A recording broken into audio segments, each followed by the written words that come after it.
Assalamualaikum, saya MT Amira daripada MT Home Pakerian. So hari ini saya akan menunjukkan kaedah penambahan menggunakan kaedah kawan baik.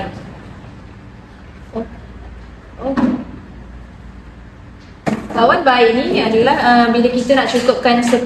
Contohnya kita buat guna pelangi 1, 2, 3, 4, 5, 6, 7, 8, 9. Okey. So kawan baik 1 nak cukupkan 10 adalah 9.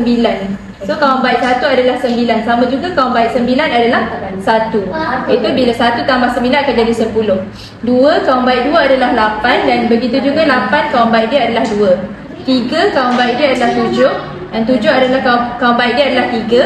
4 kawan baik dia adalah 6 dan kawan baik 6 adalah 4. Begitu juga kawan baik 5 adalah 5 lah, sebab 5 tambah 5 jadi 10. Okey, contohnya 8 tambah 6.